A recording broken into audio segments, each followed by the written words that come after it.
Have you noticed that the more you try to defend yourself against a narcissist, the stronger they seem to get? That is because the average person enters the conflict thinking the battle is about logic, facts, or truth. But the narcissist knows something you don't. The fight is not about truth. The fight is about fuel. Most victims fall into a trap I call the feeder role. You explain, you defend, you cry, and you argue. To you, this is communication. To them, this is dinner. You are ultimately fueling the narcissist's ego by proving that they have the power to control your emotional state. But there is another way. It is the path of the sovereign mind. The moment you stop reacting and start observing, you flip the script. You move from being a source of supply to becoming a void. Today, we are not talking about how to win an argument with a narcissist, because you cannot win a game that is rigged. We are talking about psychological tricks derived from Stoic philosophy and dark psychology that narcissists absolutely hate. These are methods that do not just silence them, they dismantle their false reality and force them to face the one thing they run from, their own reflection. Before we get to the specific techniques, you must understand the emotional logic of the narcissist. Imagine the narcissist as a fire. A fire does not care if you throw a beautiful antique chair into it or a piece of trash. It consumes both equally. Similarly, a narcissist does not care if you give them positive attention, praise, or negative attention, screaming arguments. Both are oxygen. Both prove they exist. When you apply the 5 pillars of Stoic indifference, you stop being the wood. You become a vacuum. Marcus Aurelius, the great Stoic emperor, once said, "The best revenge is to be unlike him who performed the injury." If they are chaotic, you must be ordered.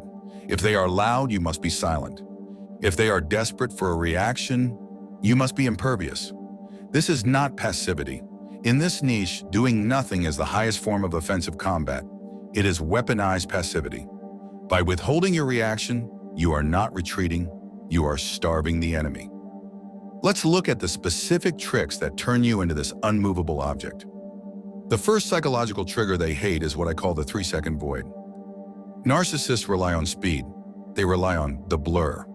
They will hit you with an insult, a false accusation, or a gaslighting comment, and they expect an immediate defensive snapback. They need that rhythm. Poke, react, poke, react.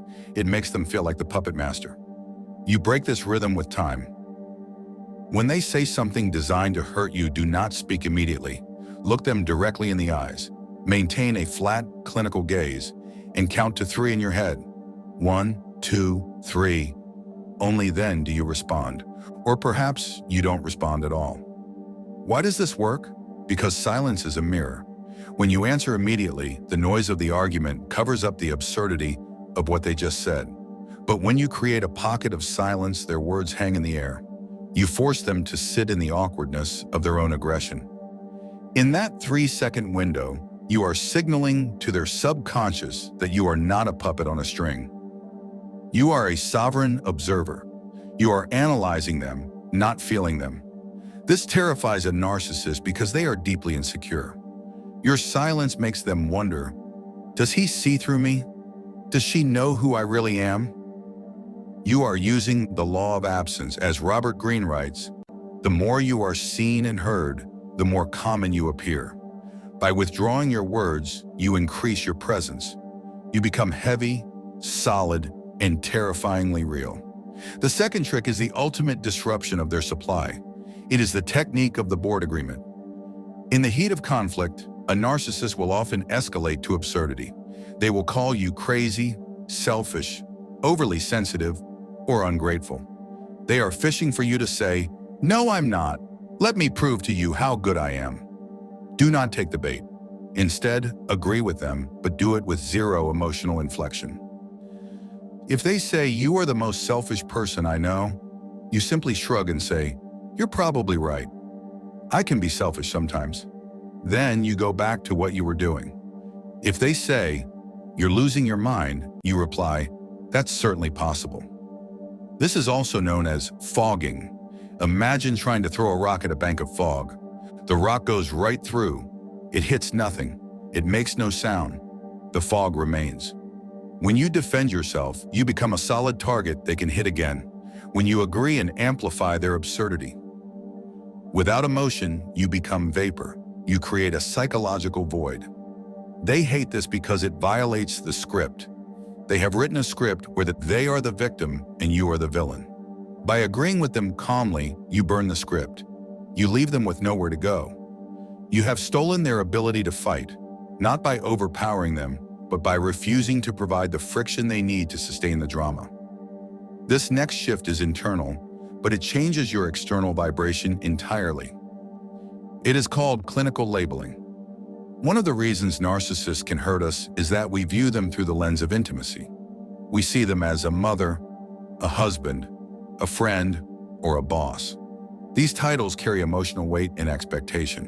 When a husband is cruel, it breaks your heart. The Stoic trick is to strip away the title and see their behavior. When they start their manipulation, I want you to mentally step back and put on a white lab coat. Imagine you are a scientist observing a rare, unstable specimen behind glass. When they scream, do not think, my partner is hurting me. Think, subject is displaying signs of narcissistic rage due to a lack of supply. When they gaslight, do not think, I am confused. Think, subject is attempting to rewrite reality to protect a fragile ego. This is sanity preservation. By labeling the behavior clinically, you detach your soul from the interaction. You become tethered to reality while they float away in delusion. Narcissists can feel this detachment. They hate it more than anger.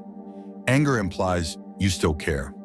Clinical detachment implies they are merely a problem to be solved, or worse, a curiosity to be pitying. When you look at them not with hate, but with a cold, analytical curiosity, it extinguishes their power. You are no longer providing the vibration of a victim. You are vibrating as an architect of your own world, unbothered by the storm outside. Finally, we must discuss boundaries, but not normal boundaries. Narcissists view normal boundaries as challenges to be overcome. We must use the authority anchor. A narcissist believes everything is negotiable if they pressure you enough. They will argue, plead, and threaten until you change your mind. The trick they hate is the non-negotiable numberlers. This utilizes the Stoic concept of being an unmovable object. When you say no, do not offer an explanation. I can't come on Sunday because I have work, and then I need to rest. This is weak. This gives them hooks to argue with. They will say, you can rest later, or work isn't that important. Instead, use the anchor. No, that doesn't work for me. When they ask why, because I said so, or simply, it's just not possible. Repeat the exact same phrase. Do not change the wording. Come on, just this once. It doesn't work for me. You're being difficult. I understand you feel that way, but it doesn't work for me. This is known in psychology as the broken record technique, but in our framework, it is the anchor. You are demonstrating that your will is not a currency that can be devalued by their persistence. They hate this because it cuts off their access to your reasoning. If they can't access your reasoning, they can't manipulate it. You have closed the gates to the fortress. You remain hollow to their demands, but solid in your stance. Why do we use these tricks? Is it to be cruel? Is it to manipulate the manipulator? No, we use these tools because your energy is a finite resource. In the economy of your life, your peace is gold, and the narcissist is a bankrupt borrower who will never pay back. The shift you must make today is to stop trying to win the argument. A narcissist will never say, you know what, you're right. I have been abusive. I'm sorry. That fantasy is keeping you trapped. Accept that you will never get justice from them, but you can get freedom. The bridge we are building is sanity over victory. Use the gray rock method, the board agreement, and the 3-second void, not just to make them go away, but because your reality is too valuable to be negotiated by a delusional mind. As you go forward, remember, the narcissist needs you to be the feeder. They need you to be the supporting actor in their tragedy. When you apply these Stoic principles, you step off their stage. You sit in the audience. You watch the show, but you no longer act in it. This is the ultimate revenge. Not screaming, not fighting, but becoming so sovereign, so tethered to your own worth, that their chaos no longer registers on your radar. They will try to provoke you. They will try to pull you back in, But you will remain the void. You will remain the mirror. And eventually, starved of the oxygen they need, they will have no choice but to move on, looking for an easier target.